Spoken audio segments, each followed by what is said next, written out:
What's up, party people? It's Keys Dan with RadioWhat.com, DJLittleRock.com, coming to you live and in living color from the Radio What studios. And this is my podcast, What Makes You Famous? It's an extension of the RadioWhat.com internet radio station that I've been running for quite some time. And if you need DJ services, where do I always send you? DJLittleRock.com. One more time, DJLittleRock.com. Check availability, get a free price quote, and maybe you could have me at your next event. You know I like to party with the people. The people need to be entertained. Are you not entertained? Let me entertain you. Today on the program, speaking of entertainment, oh my goodness, I'm so excited to talk to Brandi Huang, also known as BrandiWyne. She's a singer from Florida, to Ohio, now in Seattle. The girl's all over the country, okay? She went from one end of the country to the southeast corner, all the way to the southwest corner. I got to talk to her about that, find out more about Brandi Huang, BrandiWyne. I'm going to say BrandiWyne more than anything, because BrandiWyne is the brand, BrandiWyne, BrandiWynemusic.com. That's the place you ought to be. All right, we'll get into that in the next few minutes. Let's see. Oh, this week's shows. I have one public show, my Friday night video dance party karaoke jam at your favorite place to be in the whole wide world, the Rab in Conway, Arkansas. Yeah, I said it. I got a microphone. I said it. And it's a video dance party karaoke jam. I said that too. It's a little concert starring each and every one of you. Karaoke. Oh yeah, Brandi likes karaoke. Huh. So maybe you could be BrandiWyne in the future, singing at the karaoke show. I wonder why people do karaoke. Why do they get up in front of a couple hundred people or 50 people or 10 people or 1,000 people, depending on how big the club is, and do a karaoke song? Why? Maybe I can get that answer. Also, they have a full bar at the Rab, good food. The kitchen is open. 10 diamond style professional pool tables. They got a pool tournament on Friday nights. So if you want to try your hand at playing pool and possibly make some money while you're doing it, I encourage you to check out the Rab on Friday nights in Conway, Arkansas. I'll be there from 8 p.m. until 12:30 in the AM, pressing buttons. I'm not, it's not about me. It's about you. You're the karaoke singer. I'm pressing buttons. Let me press a button for you and you could be a star, at least for a few minutes. All right, let's get into it with Brandi Huang, a.k.a. BrandiWyne. I got her on Skype, so if you're listening to the audio version of this, I encourage you to check out the video version on my YouTube page, youtube.com/user/KeysDan. Skyping BrandiWyne now. She's almost got it. She's almost got it. Does that work? It's almost like a musical. She's almost got it. My favorite musical is West Side Story. I don't know why I'm starting there. I don't know either. Actually, it's not West Side Story, at least not for me. Ah, well done.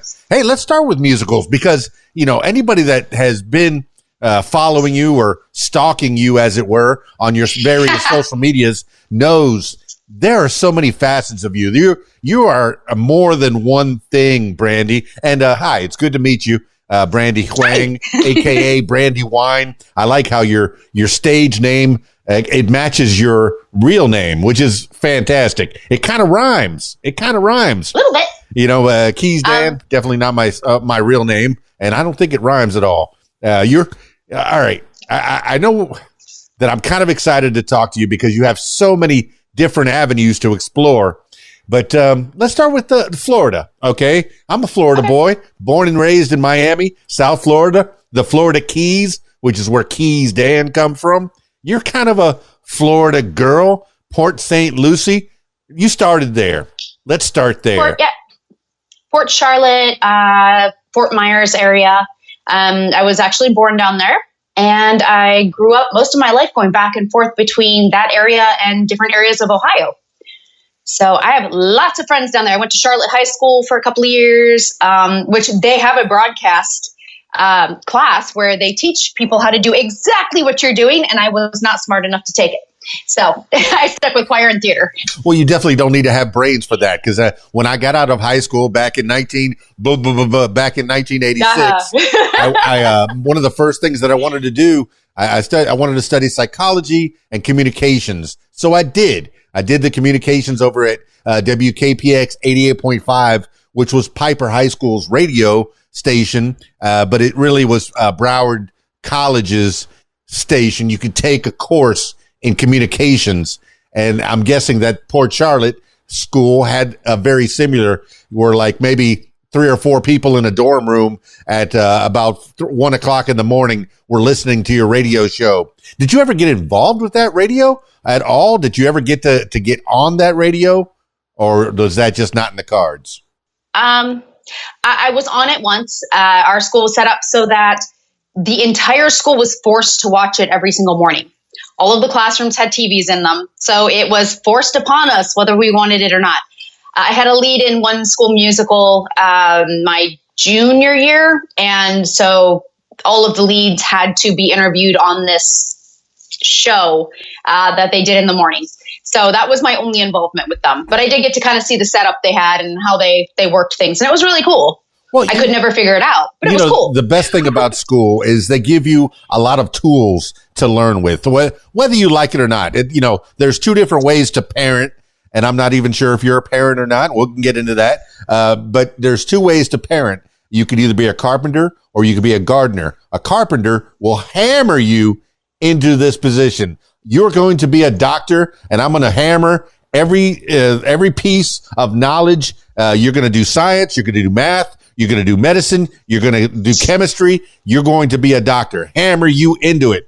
Or you could be a gardener. You plant seeds. Hey, you like drama? Let's go do some drama. Let's go do some math. Let's go do some science. Oh, you like literature? Let's do some English, and it sounds like they were hammering home the radio, communications, and television part of that program, which I'm sure they probably spent quite a bit of money on that equipment, because just a little bit of equipment that I have here in this room costs thousands and thousands and thousands of dollars. So you better believe it needs to be used so I can recoup some of that. Maybe somebody in this class will become the next Howard Stern, Rick Dees, Casey Kasem, the 2 handfuls of communicators, broadcasters on radio, especially, particularly, that's what I'm interested in, have made a substantial living, millions, if you will. But you didn't go that route. What did you do in high school? You said you went to the drama. Yeah, I was a drama geek. Music of most facets. I was in choir. I was in show choir. I did orchestra. I played violin for 15 years classically, and their chamber ensemble. And then I did music theory 1 and 2, and I was a teacher's assistant for the boys choir. So pretty much as much music as I could fit in. And I think in junior high school, I did bell choir for 1 semester, but it was really boring ringing 1 bell every 5 minutes. So gave that one up. But we need more cowbell. We need more bell in this particular show. No, and anybody that peruses, even just takes a glance, a sideways glance at your YouTube page, knows that you have the things that interest you are rock and roll for sure. You are a rocker through and through, yeah. But there's pop, there's R&B, there's hip hop, there's a little bit of this, a little bit of that, and for the geeks in you, there's anime. There's some cosplay in there, so to speak. And I'm very appreciative that you take the time to make music videos, because I'm a child of the MTV era. I was there in 81 when video killed the radio star and changed my life. But even before that, there were Friday night videos with Don Kirshner's Friday night videos back in the late 70s, early 80s, just before MTV started. But I appreciate that you take the time to put a music video out there. And the one thing that I do almost every week is go and DJ a karaoke show. Would I have seen a Brandi Huang, BrandiWyne at a karaoke show at one point or another? If I was in the area, would I have seen you at a karaoke show? Oh yeah. That goes without saying. My dad was sneaking me into karaoke from the time I was like 10. So what I meant, I actually went to a couple in Florida. I just don't know. I can't remember where they were or what bar. So. Well, I didn't do any in Central Florida. I was primarily in South Florida, and I really didn't get into the karaoke scene until I moved to Arkansas. I had the tools. I had over 50,000 karaoke songs and quite a few of the discs as well. You remember karaoke discs? Did you ever have karaoke at the house? Lasers. The laser discs. I helped host karaoke a couple of times when I was a teen. And yeah, the laser disc things, it was ridiculous. They were huge. Yes. So, and then there was those special songs that you said, oh, those are my songs. Those are my go-to songs because they had the best sound. I know that, I know this is not sponsored by SoundCloud, but I think SoundCloud is defunct anyway. But you know, there's those certain companies that would give you the perfect sound. So it sounds like you were on the radio, but they just cut out the vocals so you can put your own spin on them. Now you do have quite a few videos, like the early videos are of you doing some karaoke. And then you got so good, you started writing songs, and then you put out a couple of, at least one that I've seen, a karaoke version of one of BrandiWyne songs. What? It came full circle. Yep. Well, you're so famous. I have two out there right now. Although unfortunately they were done through oh goodness, what were they called? I guess it's Phoenix Entertainment now. And they're still revamping. So they're kind of hard to find now, which is a little disappointing. But yeah, it was fun. That was like my goal. It was like, yay, I got to do exactly what I loved when I was younger. Well, I mean, so most of the people that come to the karaoke shows, I don't know what's inside their heads. Why do they sing every week? Why do they come out to the Friday night show at the Rab in Conway, Arkansas? Shameless plug. Every Friday night, they want to come out and they want to do some songs. They want to sing in front of this 100, 200 people that are there at the club. And why do they want to do it? Do they want to be a BrandiWyne? Do they want to sing in front of 50,000 of their closest friends, that have bought tickets to the show and want to see, do they want to be a star like you, or are they unwinding from a long week of work? What is karaoke? Why karaoke? I've been doing it so long, but I don't know exactly why people karaoke. I mean, it's just like music for singers and songwriters. It's a way of dealing with everything that you have to go through and relieving some stress or sharing joy or sadness or love or, whatever is going on in your life at that particular moment. Not to mention, it's a huge dopamine fix. So once you get up there, you have all the nerves and everything. But once you come off, you have that rush. And it's like, I did this. Okay, I feel great. Let's do more. And then unfortunately, usually we mix it with alcohol and then it goes downhill from there. But well, I tell people it is a lot of fun. I tell people the more you drink, the better you sound. It's and the more you eat, the more you can drink. So it's not me, it's science. I think that the lubrication on the vocal cords, and don't look at any of this up, my loyal listener, the vocal cords gets lubricated with that fine grain alcohol, and it just makes you sound so good. I'm sure that's what happened to a lot of the rockers that have been imbibing over the years since their careers, and they've gone 30 years, and they go from smooth sounds. All right, I'm talking to you, Steve Tyler. I'm talking to you because back in 75 or so, when you sang Sweet Emotion, your voice was so smooth and sweet. And then years later, the toll gets taken on your voice. How do you take care of your voice, BrandiWyne? Oh, goodness. Lots of water. Definitely not very much alcohol if I have a show or if I'm performing. A little bit is actually a good thing. It helps warm your throat, your vocal cords, and actually helps you relax your muscles, which could cause tension and make it harder for you to sing. So tiny bit is okay. But yeah, lots of sleep. Unfortunately, I suffer from singer's reflux. So I have to sleep at like an angle. Something to do with the little flap in your throat not closing. I don't know. It's just annoying. But yeah, just, trying to do warm-ups every single day. I still work with a vocal coach every single week. I get regular checkups once or twice a year to make sure I'm not developing nodes, to make sure I'm not doing anything wrong. Just normal maintenance, really. Well, okay, I'm going to try to get you a sponsorship for adjustable beds. If Serta or Craftmatic adjustable beds out there, is Craftmatic even a thing anymore? I remember I was inundated back in the 80s with Craftmatic adjustable bed. You could have a hospital bed in your house. I don't think the commercial was quite like that, but I remember thinking, hey, would I want to have a hospital bed in my house?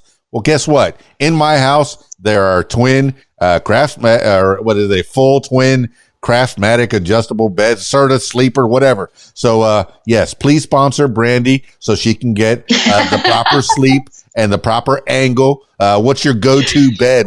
And do you sit up completely straight? I mean, how bad is it? No, not completely straight. I have to be at least at a 45-degree angle, just depending. And I have to be careful, like, dinner time, I can't have things with too much acid or caffeine because it'll come back up and the acid can scar your vocal cords while you're sleeping. So it's, it is what it is. I just get lots of pillows. People think I'm crazy. They're like, why does she sleep with 15 pillows on her bed? Well, that's why.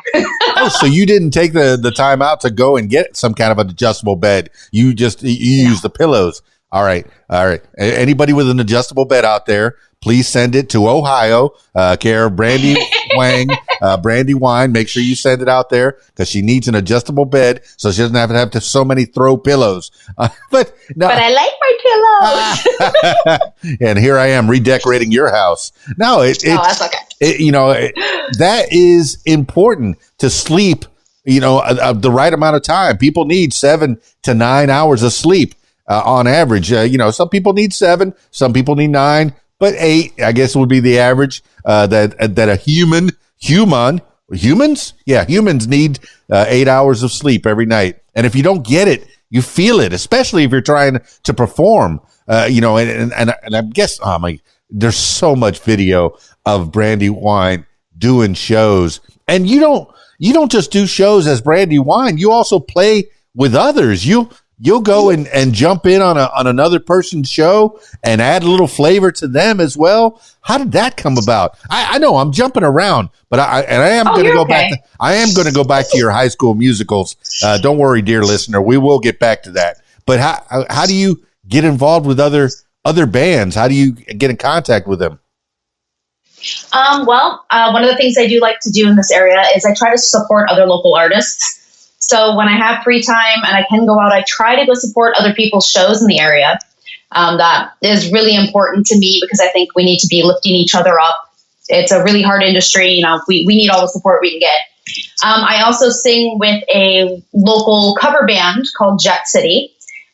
So they know multitudes of people. And from that, some people have just come up to our gigs and been like, hey, we need a stand-in for, this show, or if we have someone come or can't come, can you fill in for a week? And I'm like, yeah, sure. Any opportunity to sing for me is an opportunity where I'm going to have fun and I'm going to meet people. And so I almost always take them up on it if I can.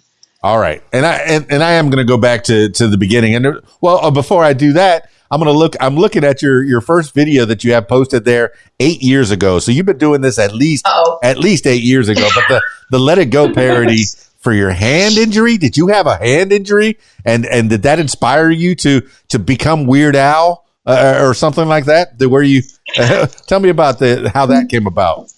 No, my ex-husband was a hand surgeon, and he was hosting a conference, and he said, I need something to make this more interesting. And I went, okay, well, we can do a song. And so I picked Frozen, and I asked what things specifically he needed in it. And he told me, and then I went through and made this parody about hand reconstruction. So it was, I believe, about tendon release. But it was such a big hit when he played it, when people walked in at the conference, that one of the medical journals then published it in their medical journal. with the link to the YouTube site.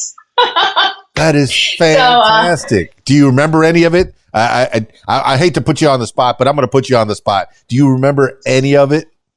Oh, goodness. No, I really don't. It's been way too long. And I've done a couple other parodies for other people since then who have seen it. And they were like, hey, can you write me something based off of this for this? And I was like, okay, sure. Here you go. I can play a little bit of it so people know what it sounds like. The nerve is caught in the arm tonight, not an axon to be seen. A kingdom of isolation, and it looks like a scar between. The muscles in the hand are shrinking deep inside. I usually don't play a lot of music on the podcast because it doesn't sound good on people's ears. But if anybody wants to look that up, it's Let It Go, UW, Hand Nerve Injuries, Brandi-Wine. It's funny. It's funny. And for a specific audience, like a hand surgeon, my goodness, it would bring down the house at a conference. That people have specific jobs, whatever job you're doing. Brandi-Wine, is that going to be a side gig for you? To where if people have a certain job and they have to speak at a conference, I'm going to put you out there. That's something people are going to slide into your DMs, business only, and they're going to say, "Hey, I work at a shoe factory. Can you make me a song about shoes set to Video Killed the Radio Star?" And Brandi's going to come back at you better than Weird Al. I can't say better than Weird Al. I kind of like Weird Al. He's pretty awesome. I've talked to Weird Al. He's a good dude. Not on this podcast, but way back in '89 when I was at Y100. Oh, he's a good dude. But no, could that be something that you could do? I mean, it is something I could do. Do I necessarily have the time for it right now? No. Hey, if somebody comes at you with a big bag of money. I've got too many collabs backed up right now. So. Oh, no. Here's a big bag of money. Brandi, give me one of these in about 3 months. Oh, I'm sure you can do it. It would depend. We could see. All right. So let's do that. For the listener, for me, I want to go back and find out what you were doing. How did Brandi become BrandiWyne?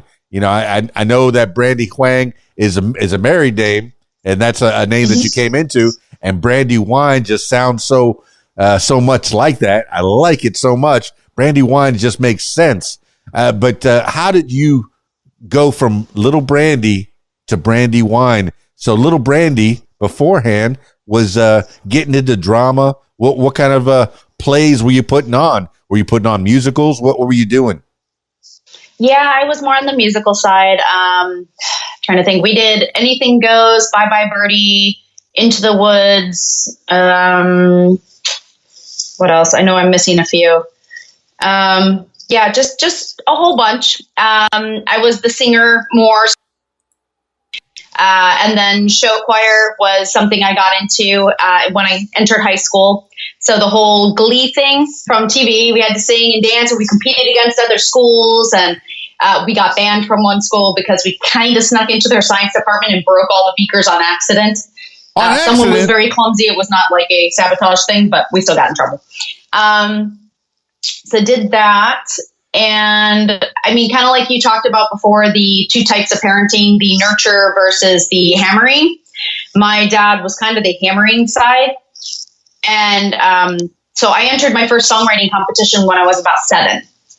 And he kind of just kept pushing that and pushing that and pushing that. So that side, the writing side at least developed from that.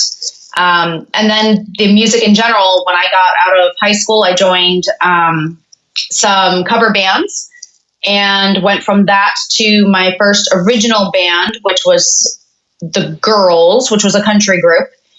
And then from there, just other bands like the Scrapes were another. It was a rock R&B set up, like a 4-piece that we did. We did a little bit of touring on the East Coast with that group. Yeah, it's just always been there in some facet or some extent until I had kids, and then I had to take a break. So, well, I love that you mentioned Bye Bye Birdie. That's a staple in this house. Whenever that shows up on any of the streaming channels, yes, that's what we're watching tonight.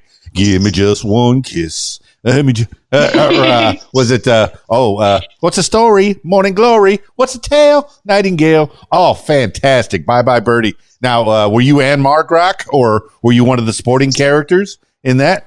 I actually was in the choir. I was one of the dance girls. So I got to do all the choreography and like with the hop or the hidden dance or whatever it was. And I guess the main character was supposed to represent Elvis. So yeah, that the big dance scenes and the singing with that was kind of the stuff that I did. I did some swing dancing and stuff like that when I was younger. So it was a lot of fun to get to do it and dance and sing and get to pretend to be somebody else. Yeah, my loyal listener, if you haven't seen Bye Bye Birdie, go watch Bye Bye Birdie as soon as you're done with this podcast. My goodness. No, what is your favorite? I know I mentioned that West Side Story is my favorite musical. What's your favorite musical? Oh, I'm going to have to go with Les Mis.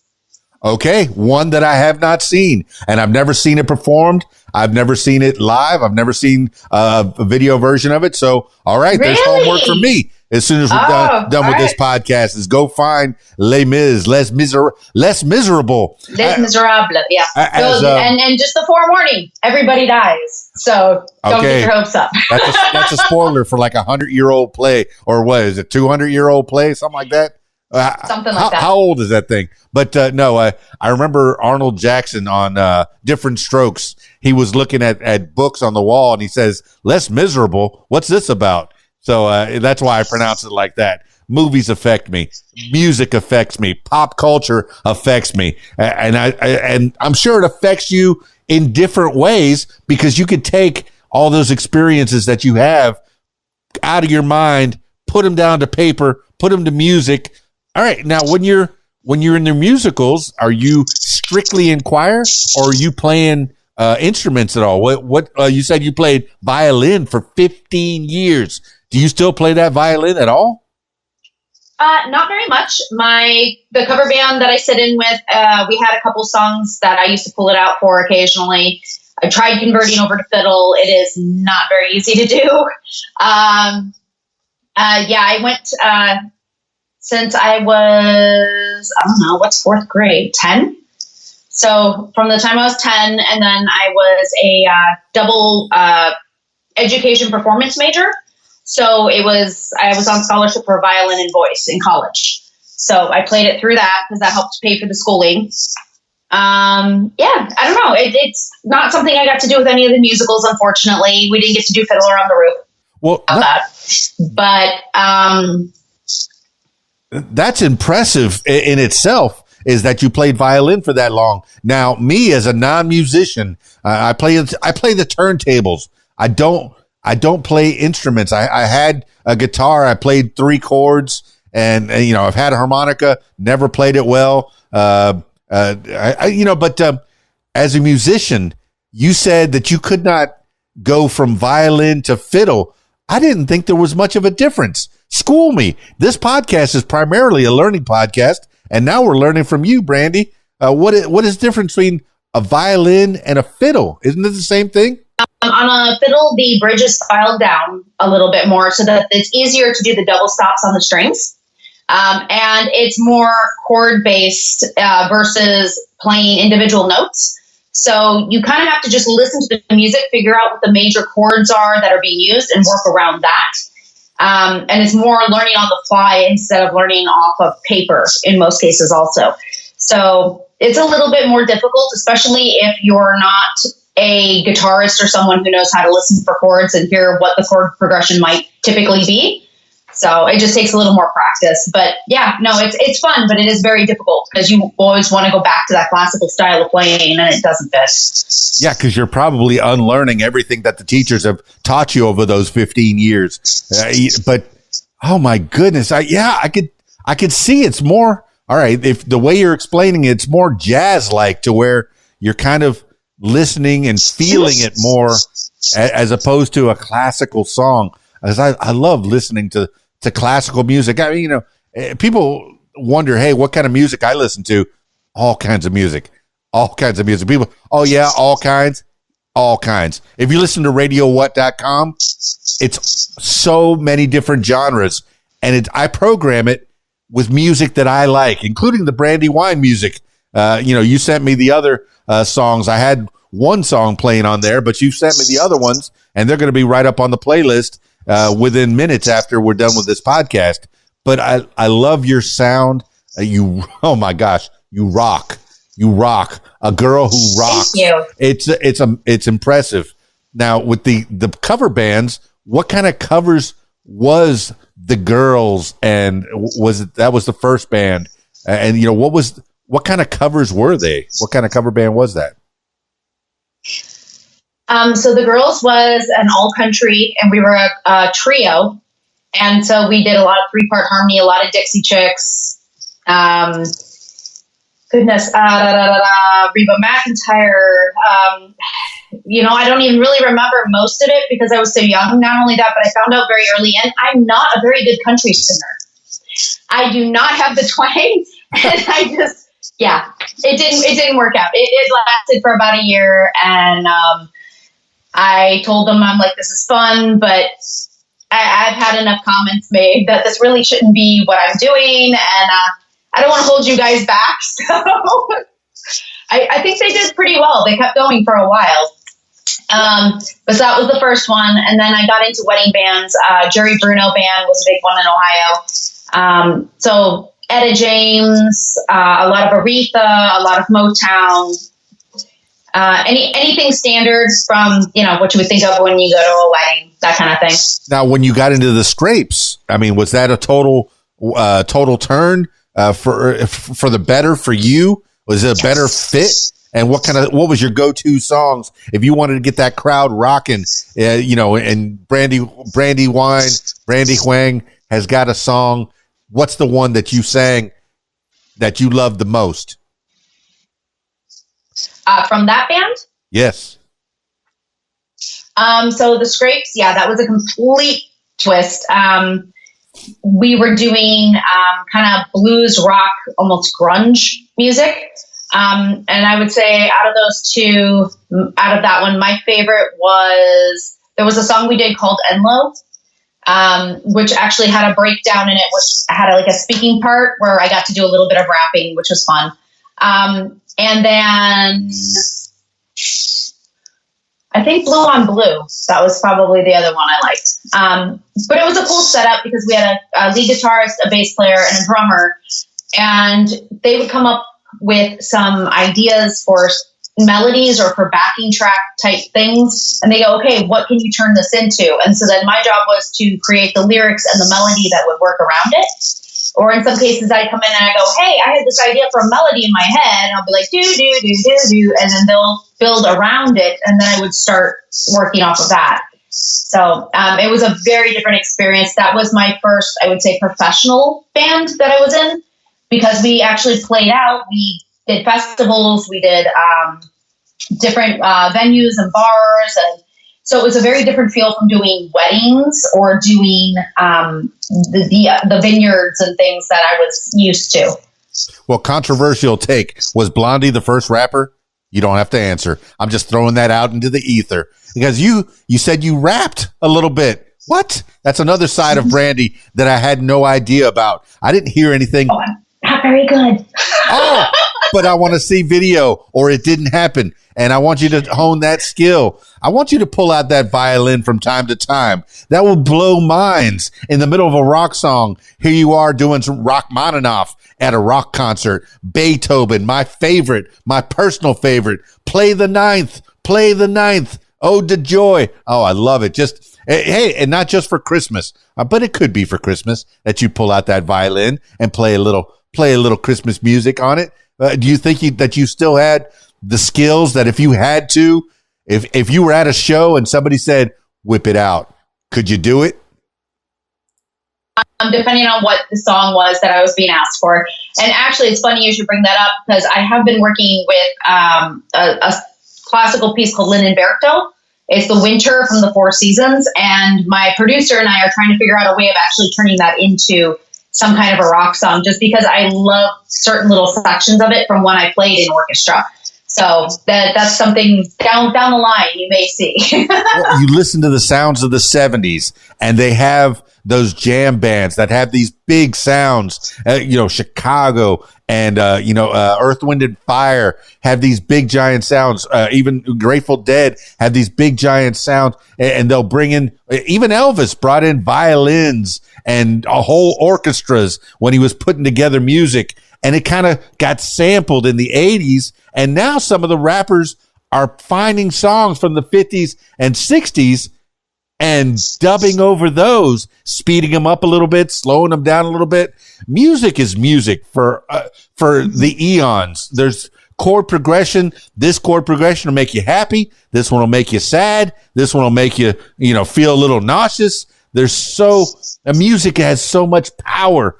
And Brandi, you wield that power like it's a sword, but the ability to come up with a melody in your head. Now, you're saying that when you're writing a song, you have collaborators, you come to them with a melody. Who are your collaborators? Give some shout outs.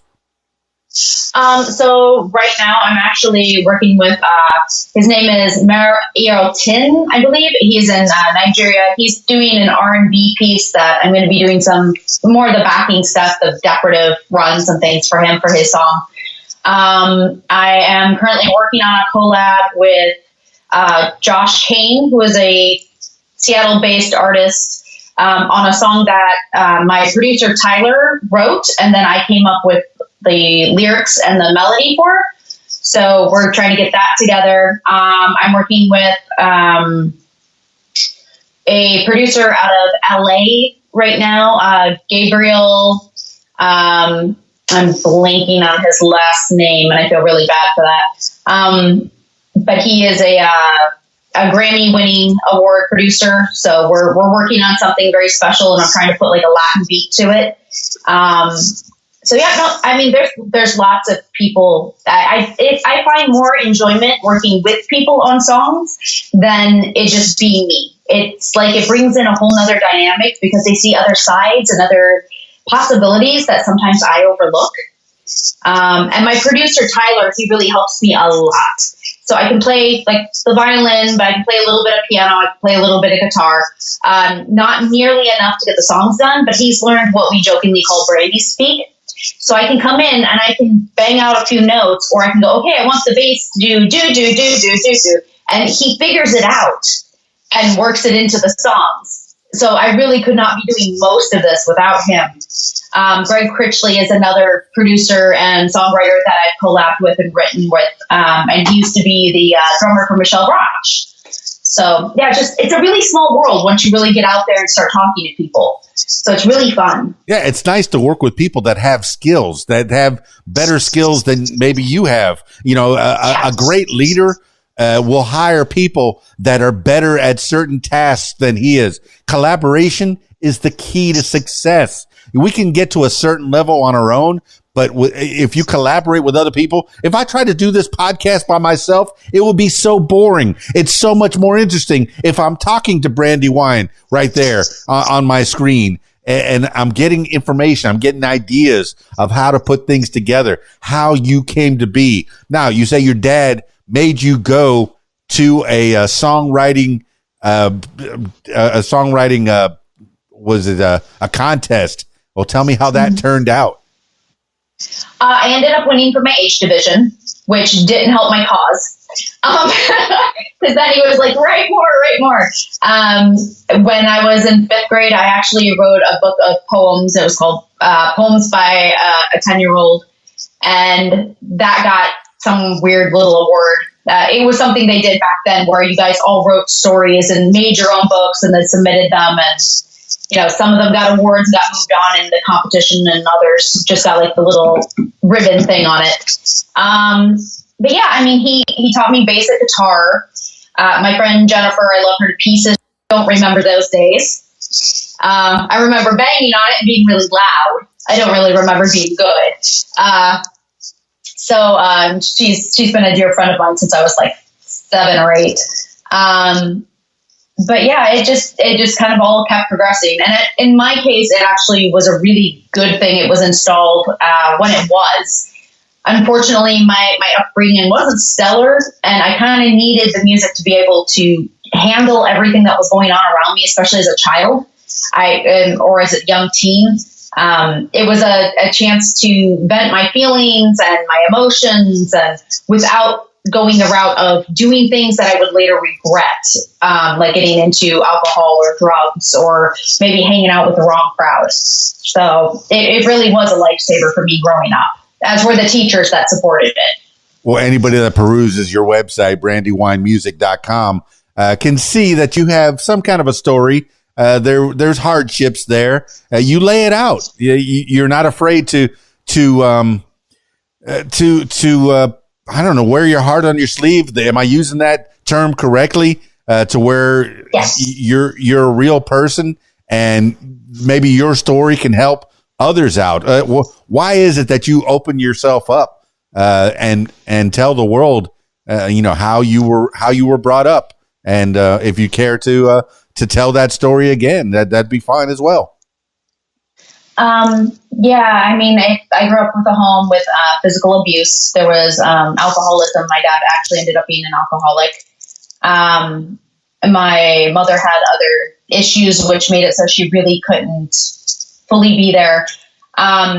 In my case, I had my teachers in my school. My music teachers were the ones that really picked me up and more or less saved me. Them and one, my health phys ed teacher, he found out what was going on, and it was a different time. I'm much older than I care to admit, but back then when the school was told that there was possible physical abuse going on, the teachers were told, shut up and don't make waves. So his response was then to say, okay, well, we're going to do this unit, and we're going to split the men and the women. And the women, I think it's important for all the girls to learn self-defense. So he worked it out through the school so that they brought in a instructor and taught all of the girls in my grade self-defense for 6 months. And he was very, very careful to pay close attention to me and make sure I was getting everything that I needed from it, which at one point allowed me to actually stand up for myself. And it's kind of a funny thing, but once a child decides they're not going to take it anymore and they show that they can fight back and hold their own, they're not so easily picked on anymore. So just having to go through that kind of alone, more or less. Like, I have younger sisters, and I tried to look out for them and help protect them. But that wasn't something you could really talk to other people about, because you would get shamed for it. It was like, well, that's personal, or you obviously you did something to deserve it. You must have been a bad kid, or, whatever the excuse was back then. And I think it needs to be more common for people to talk about it. That kind of behavior, alcoholism is a disease. It's something that some people are predisposed to because of genetics, and that doesn't make it right. But there are problems that come along with that. And I think if more kids spoke out and said that they needed help, there would be far less other problems. There'd be less bullies. There'd be less kids turning to drugs and alcohol, less suicides.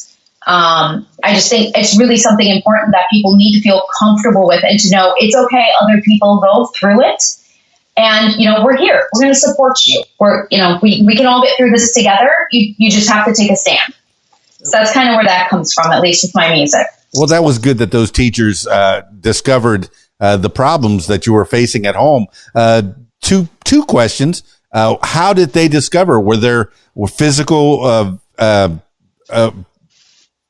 were there physical telltale signs? Bruises. There were telltale signs. I would come to school with bruises on my arms.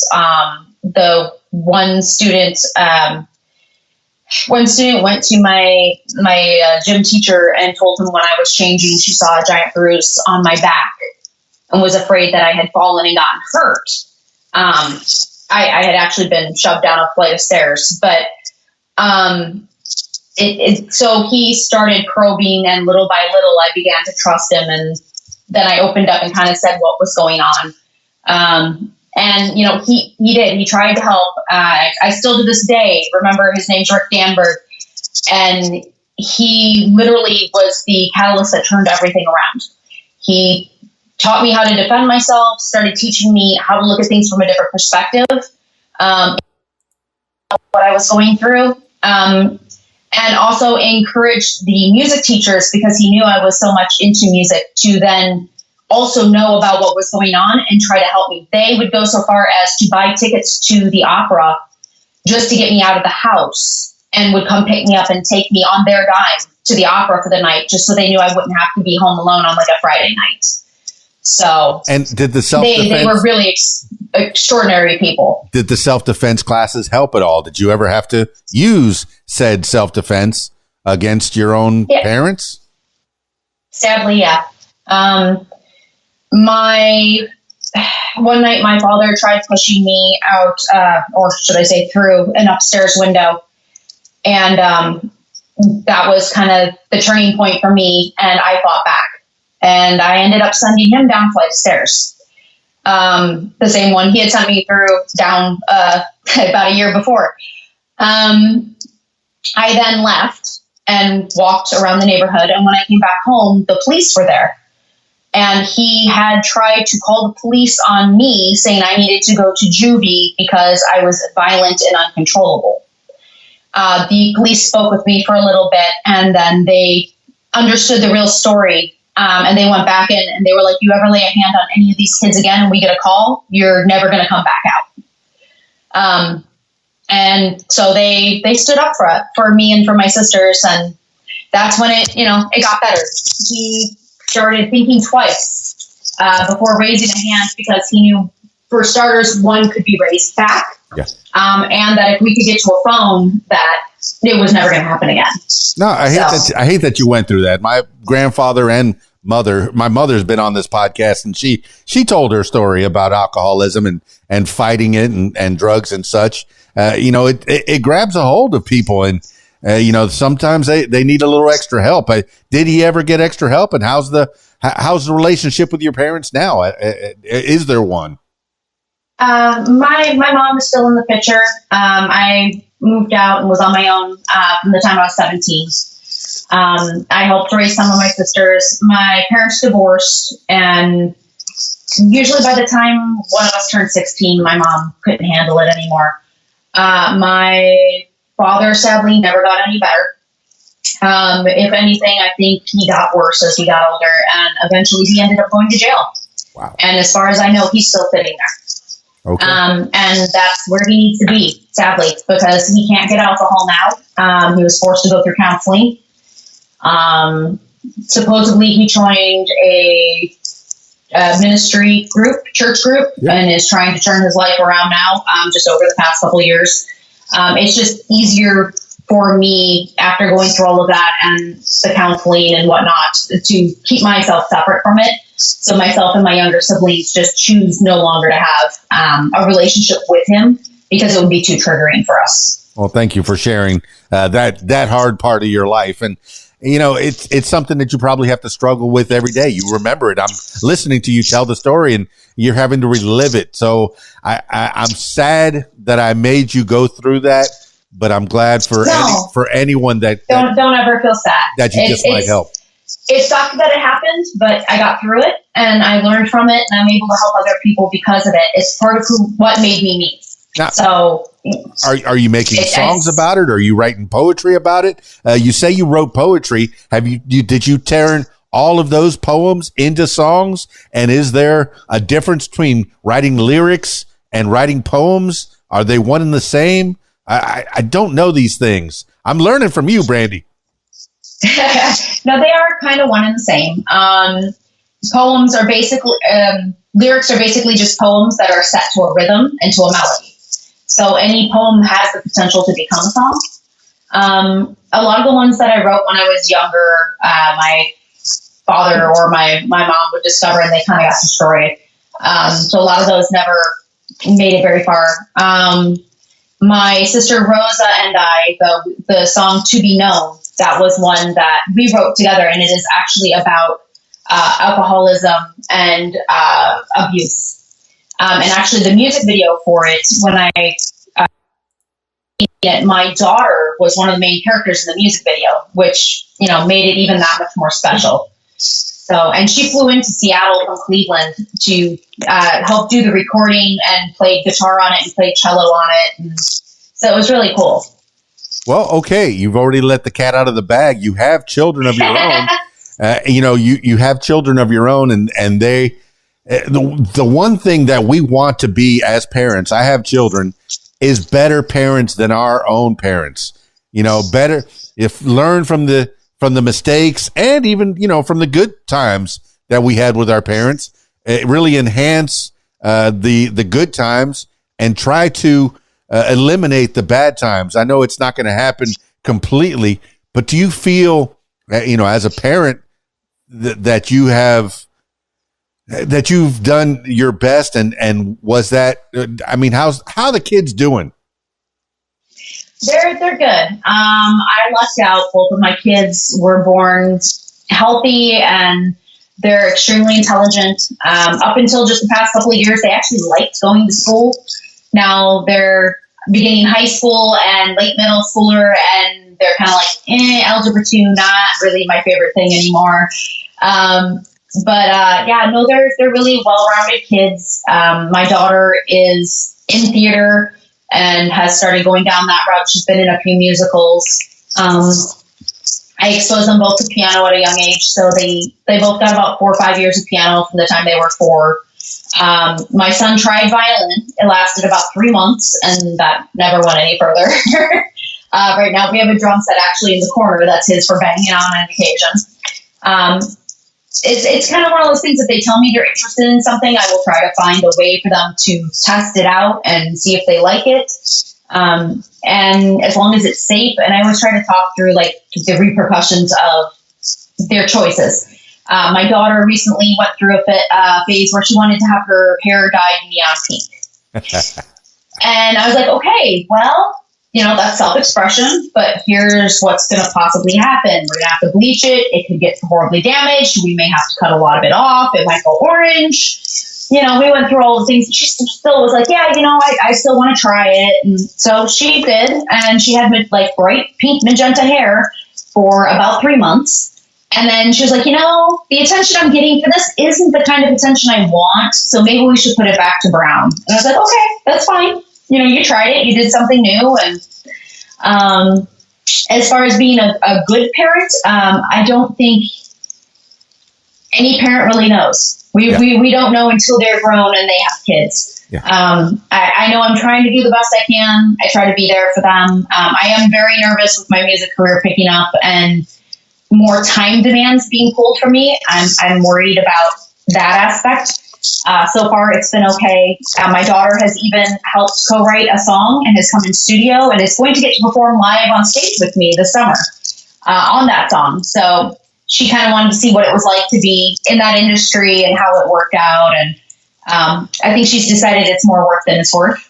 But she has to try it, so it's okay. We talked about collaboration in the music industry. There's collaboration in raising children. I mean, are there parents, grandparents, aunts, uncles, cousins, people that are kind of in the life helping to shape and form the young people in, the most important people in your life, your children, for sure. Is there a support system while you're out on the road, trying to do this music career? Because that's one thing that being a touring musician can do, is hard on a family.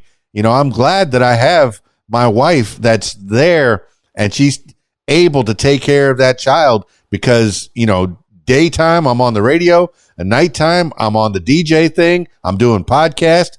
I can't be that parent all the time. It's tough and it's hard, and I miss my family being on the road and doing what I do. I couldn't imagine going further and further away with BrandiWyne. I mean, what are your plans in the future with BrandiWyne? How far are you willing to go? Well, the label I'm with right now is possibly setting up a European tour that I'm looking to possibly be on, depending on the time restraints. Because of having a split household, it helps a little bit because I have a few weekends every month that I know they're with their dad. And so they were taken care of, and, everything is okay there. So it allows for gigging to be a little bit easier as long as it's something I can fly in and out of. And yeah, over the past couple of years, I've met someone who's really wonderful, and he's super supportive.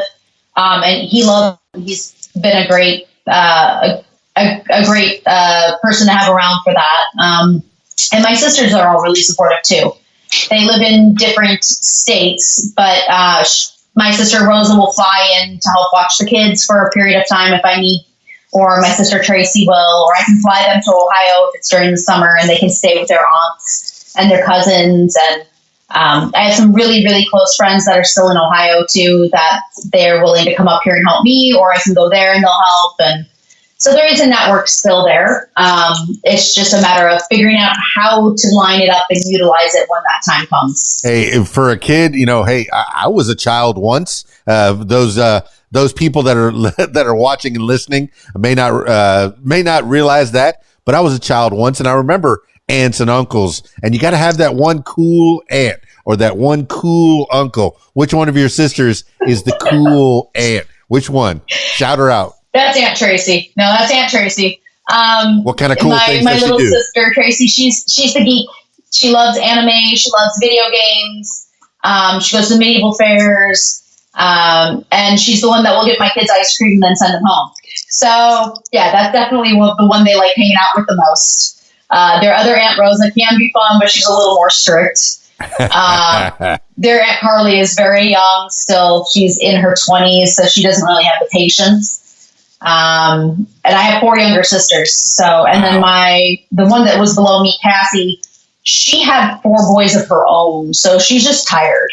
Like, she'll watch them, but that's the extent of what's going to happen. Hey, what's an extra couple of kids? Come on. You got 4 in there. Throw a couple extra. Put a couple more burgers on, a couple more noodles in the spaghetti. We got this. No problem. We can do this. Oh, no. Now, when the kids outlimit the number of hands I have, that's a problem. And it's good that there's a village that are raising the children, because they're going to see different types of parenting. You have a way of parenting. Your sisters aren't necessarily going to be parents, but they're going to raise their children in a different kind of way. And they're going to see kids want rules. Kids want structure. And I know this podcast can go anywhere. Now it's becoming a parenting podcast. It's fantastic. I love learning from you, Brandi. And I don't want to take too much more time. I don't want this to be the last time. Wow, there's puppies in there too. Sorry. No, I love special guests. They're barking at. I think I have a delivery or something at the door, because that's Coco. She's a pit bull lab mix with me to the rescue. And she goes nuts whenever anyone comes to the door. So she's like, there's someone here, let them in so they can pet me. So. No, whenever I go to somebody's house and they say, oh, don't worry about my dog, he's not going to bite you.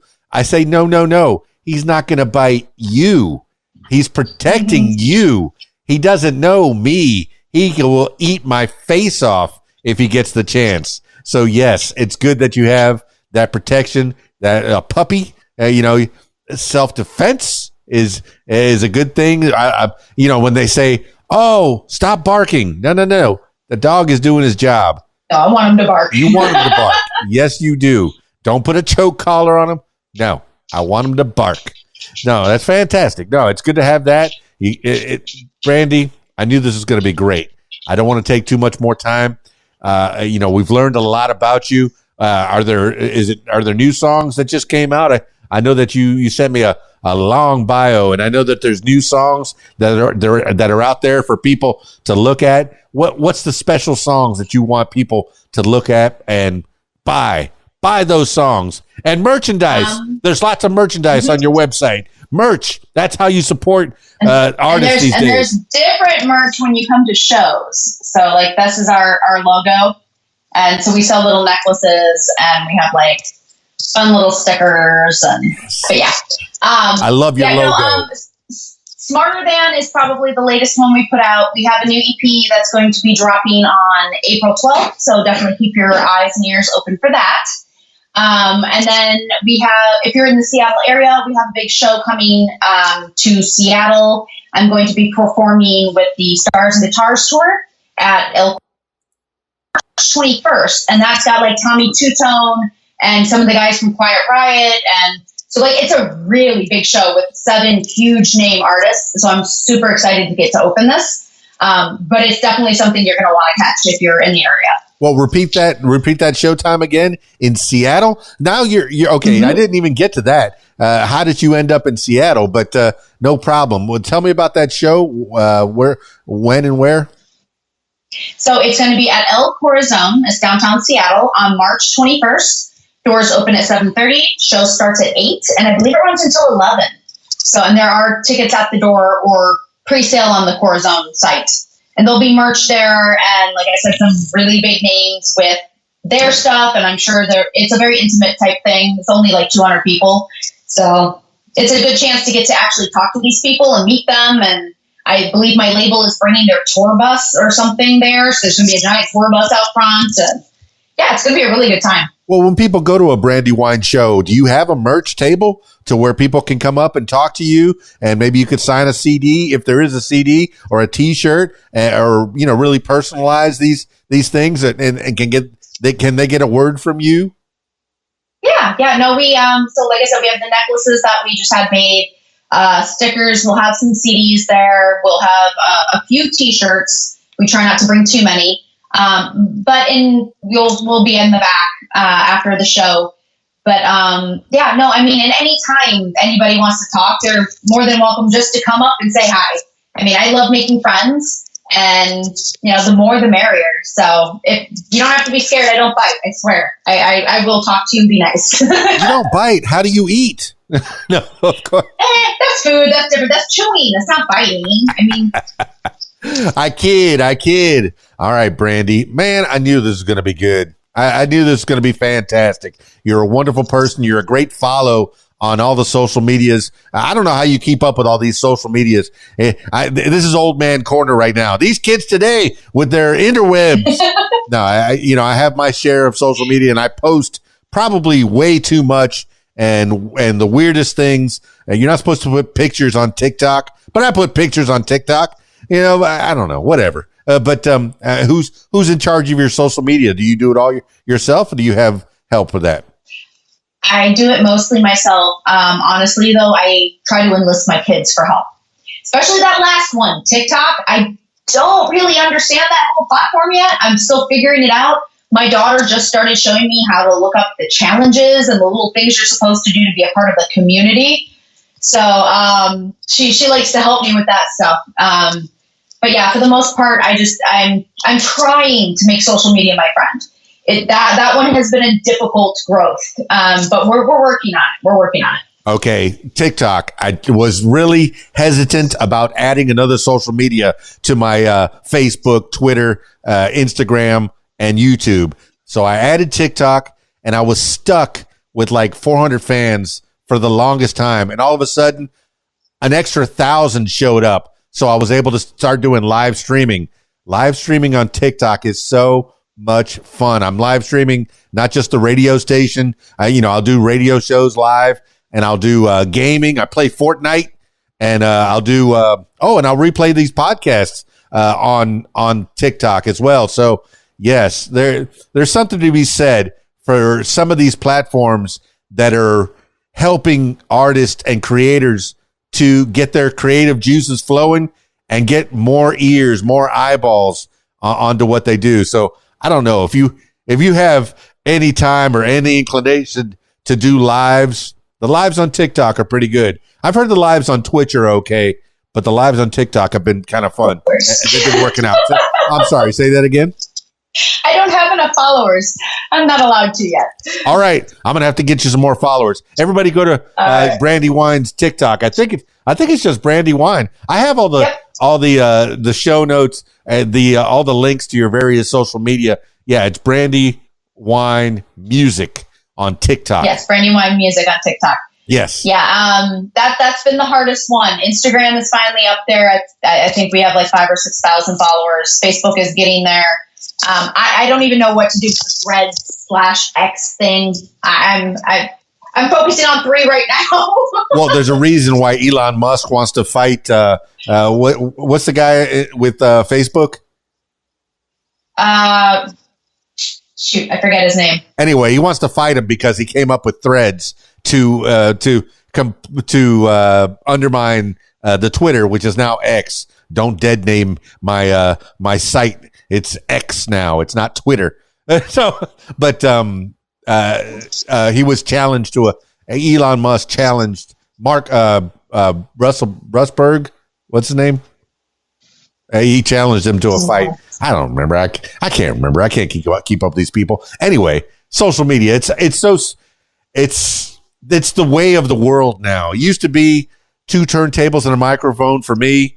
You grab a microphone and go out. Now you got to be social media. You got to be flyers. You got to be branding. You got to be always thinking. You have a great logo. Who designed that logo? I did, actually. Thank you.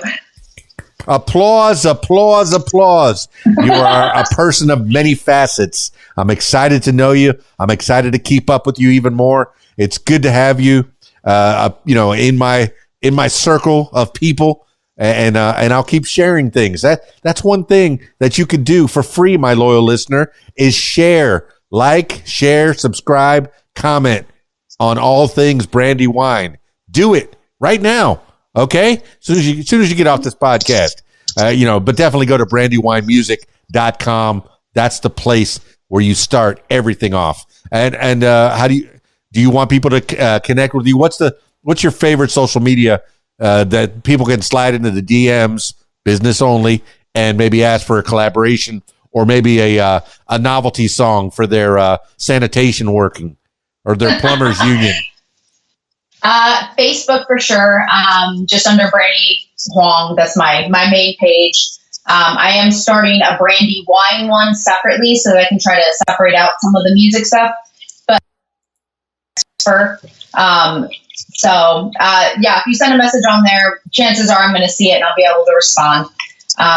Instagram, I might not see it for a while because they get kind of buried. They don't pop up in your inbox if you don't know the person. So, but yeah, definitely follow me on there if you want to see pictures. And yeah, most of the videos and stuff end up on Facebook for the most part. Okay. And any of the, I have your Spotify, your SoundCloud, your Apple Music on there as well.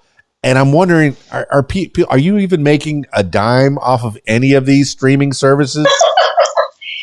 So Spotify pays us 0.003% of a cent per spin. So do we make much off of them? No. Really what we make money off of is our merch. If you buy a CD, come to a show. But honestly, we do need the spins, though. A lot of places will look at those numbers before they book us to see if we have a large enough following to be given a show. Yeah. So definitely still listen. Even if we don't make money from it, it helps us out. It helps get the word out. Definitely share the songs because the more people that know, the more shows we can do. So yeah. So put BrandiWyne in your playlist, your Spotify playlist. Get that exposure out there. Make sure that you can make this business we call show into a living, and that's fantastic. BrandiWyne, let's close this thing out. Okay, you've given some shout outs to people that have helped you along the way. That's taken care of. You want to give a couple more shout outs, or you have anybody else you need to talk about, or anything else? I probably should say thank you to Michael Cagle. He was one of the collabs that I forgot to mention. He's also my vocal coach. So he's helped me tremendously. He was like a 5-time Best of Vegas award winner or something. And then he came here to Seattle, which I'm very glad he did, because I love him to pieces. He's been so much help with all this. My record label, Big Records, they've been really, really helpful with a lot of stuff with getting this going and helping get the word out. Just anybody. Thank you to everybody who actually shows up and listens, likes my stuff, because I couldn't do it without people actually wanting to hear it. Otherwise, I'd just be in a closet somewhere. On a personal note, being a part of the Big Records in that universe, I love the people at Big Records. They've been really pushing the independent artists forward, promoting and really making sure that they get shared. Okay, like, share, subscribe, comment. I can't say it enough. All right. I don't want this to be the last time that we talk. As time progresses, if you have other things that you want to promote, you come on back to the What Makes You Famous podcast, and we'll chit chat a little bit more. Doesn't have to be a whole hour like this. Man, we got into some stuff, but I always finish these things off with last words for the people. This could be words to live by, something you heard a long time ago, maybe a mantra that you wake up with every morning, or whatever pops into your head at this moment in time. Brandi Huang, I've just figured out how to pronounce that, a.k.a. BrandiWyne. Give the last words for the people. Last words for the people. Okay, well, if I'm to give any advice, it's if you want to do something, don't let anybody tell you you can't. Keep trying and keep pushing towards it until you decide you're done. Well, there you have it, party people. Brandi Huang, a.k.a. BrandiWyne. BrandiWyne. Look it up right now. BrandiWynemusic.com. Follow her on Facebook, Instagram, Twitter, YouTube, and especially TikTok. Once she gets 1,000 viewers, she can start going live. That's right. BrandiWyne Music on TikTok. And man, going live, it's a good community. I have a lot of fun. I go live and I pay attention to the chat room, and I get to talk to people while I'm in there. It's pretty cool. If you can't be on stage, then you could do the lives, and that's kind of fun. It's a way to build the community and really get in touch with your fans. So BrandiWyne, I want that for you. I want that. I want you to have the ability to have more ears, more eyes on you, and hopefully that translates into a decent living. Okay, maybe you're going to be a billionaire, bazillionaire eventually with this music thing, but for the most part, hey. Your children, at least one or two of them are, well, I guess your children are veering into the music a little bit. And most parents would say, steer away from that music because they're starving artists. You hardly ever hear the word artist without starving in front of it. It happens a lot.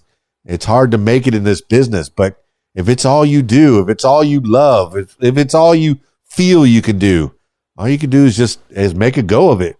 Live simply for the first part of it, and then hopefully it takes off.